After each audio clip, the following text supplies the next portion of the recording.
Back in 2018, on the 18th of December, I uploaded my first Skater XL video ever, my Skater XL first gameplay and impressions video. Oh, that is so sweet. And that video has since then gotten 835,000 views. I'm of course happy about that video paying rent that month, but what I was even more happy about was that I got a chance to show this game to the world, and I'm not taking any credit for anything here because this is 100% the game's fault. Why it created such a strong community right off the bat. Is that a saying, right off the bat? Just like so many others, either on the day I uploaded this video or the day after, we got a chance to experience this game, and I don't even know how to describe it. We all just got a skateboarding game where it translated so well into how it feels to skate in real life, but on a controller, which is a weird thing to say, but if you can nail that feeling of skating with a controller, that is just something special. And I think that's what a lot of us felt when playing this game for the first time, and why it was such a magic feeling. You could even see the pinch there. That wasn't really a nose grind, that was more like a crook. Here I am trying my first crook. And as you can see on our Android looking skater there, it was very early on in the game's life. Originally in 2018 it released as an early access game only for PC. I don't think it costed that much, but it was also pretty bare bones. I think we only had Courthouse. I at least remember making a ton of videos on that map. Oh, here I am figuring out the flips. Oh, I'm trying a ledge trick. Kickflip lip slide, that didn't really look that well. I was still figuring it out, of course, like so many others at this time. Wow! Switch shield sugarcane? High popping into a front crook, nollie flip out. What have we got here? Front feeble, hard flip out. At this point in the game, it was pretty much flip tricks and grinds. I think that was mostly it, and manuals, of course. But just being able to experience the way of catching your tricks, and it could be rocket or boned, and it could be a little bit to the side, and just all these things that had so much impact on a personal style when it comes to playing the game, which I don't think a lot of us had experienced before. My first nollie back heel in Skater XL. Yeah, I remember the nose slides and tail slides feeling unlike any other skating experience I'd had in the game before. It just felt so amazing. And only having these features in the game, the flips, grinds and manuals, that was fine for the first part. Weird double flip, this is so fun looking back at. Another thing I really liked about the game when it first came out was the catches. When you caught with either the front or the back foot or both feet, it just felt so snappy in this version. Then in 2019, not a full year later, on the 25th of September, we got an update for the game where the character had some changes. Alright, we'll take that. Okay, I think we got it right there. We got a new map, a new character movement system, and I think we got grabs in the game and transition skating. So this was a huge stepping stone for the game back then. Oh, probably my first Dalefish. Oh yeah, we also got the character customization back then. Not a lot to choose from in this build. When it came to the transition skating being added into the game, it felt kind of weird at this point because they recreated Encinita Skate Park to a perfect remake.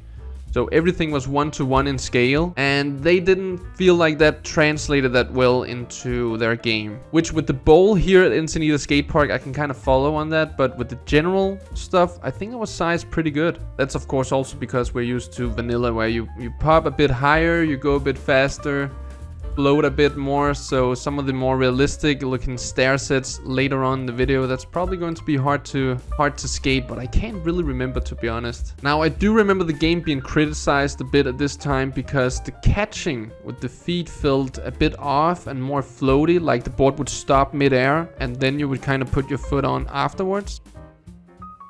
Oh yeah, and they fixed the backside 360 flips. But that was the first point where people feel like Skater XL might have messed up a little bit when it came to the catches. I still think it looks pretty good when you just watch it in real time like this. And also, I was still playing on auto catch back then. The good old days. I also had an interview with the Skater XL guys. In this interview, we were talking about the present, the past, and the future of Skater XL. I think the majority of the interview was that they were a small studio, so they were kind of doing what they could, not trying to make any big promises, but they also praised the modding community, which is, you know, one of the biggest factors of why Skater XL is where it's at today. But were their opinion going to change in the future? Stay tuned in this video. Then we got the transition update, where you can see here I'm doing stalls. You could pump pretty well, and you could just roll into stalls like this. Got a rock and roll there. Blunt tray flip out. Man, it's so funny looking back at this. Fakey frontside flip. And this update came on, wow, the 22nd of May 2020. So some time has passed now since the original early access release.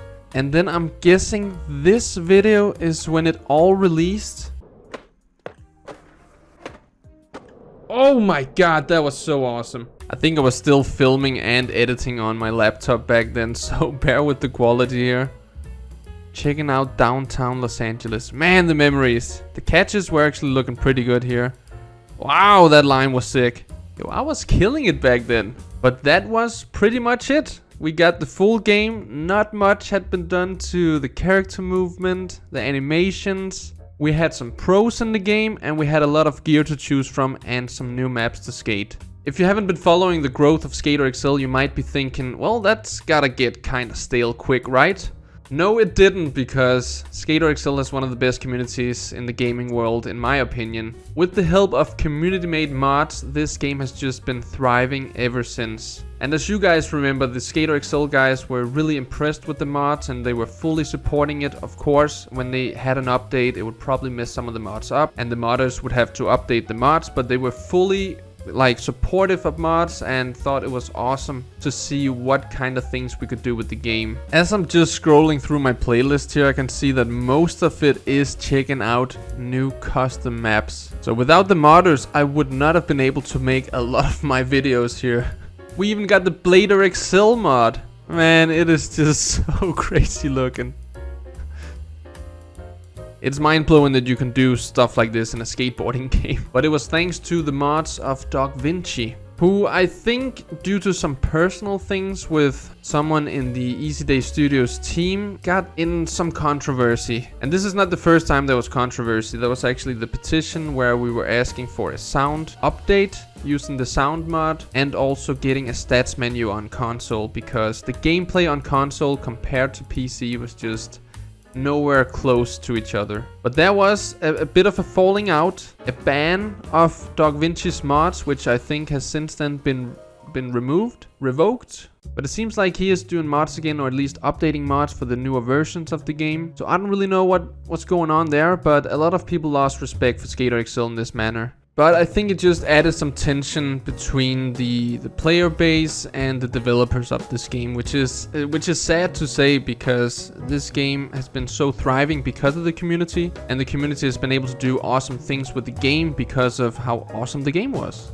But it seems like they have kind of changed their ways if they were looking down on mods. I think Easy Day Studios are a bit more accepting of it now, having wholesome competitions on their Instagram where, you know, they have a console edition and a PC edition, where the PCs you can use as many mods as you want, and they'll happily feature these. I just broke my board on rollerblades. Sorry, I got kind of confused there. But after these controversies, there's been, I mean, less communication from my part in Easy Day Studios. I know they were talking a lot to me, Milky, Garrett, Jay Boogie, and so many others in the community. And I don't hear much anymore. I don't know what the future's going to be for Skater XL. Are they just gonna keep putting out maps? They released the Tampa map, which I think is something they made 100% themselves. But since then, we've also seen the Primitive Skate Park, but that's actually been a modded map that's kind of been made available for console users as well. And we've also seen that with some other maps recently.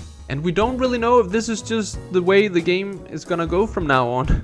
Ever since lead developer John he left, I think there's been not that many changes to the overall gameplay. It's mostly just been new maps, new gear to wear, And that might just be the way this game is heading right now. We don't really know for sure, but I actually think I'm gonna downgrade my game for future videos just to get some of the mods that they are no longer updating for the newer version of the game. And also, I don't really feel like I need the multiplayer or the object dropper that's officially in Skater XL, because we've had mods for that for a very long time. So I think I'm gonna reinstall that, and I think that actually gives you a few more things to work with. Maybe not the multiplayer, but at least the object dropper, you can add some custom assets and stuff like that. But I don't know, I just kind of wanted to do this whole Skater XL history video now that it's 2022 and I'm gonna keep on playing the game. I hope you guys are as well. Hope you enjoyed this video. Let me know your thoughts on everything. Like, what do you think Skater XL is gonna be like in the future? Are we gonna stick to an old version and just keep updating that with mods, or are we actually gonna keep up with the official game as it has updates? I don't really know at this point. I think I'm gonna kind of do both. I'm sure a lot of you will as well. Thank you so much for watching. Have it good and peace out. Happy New Year!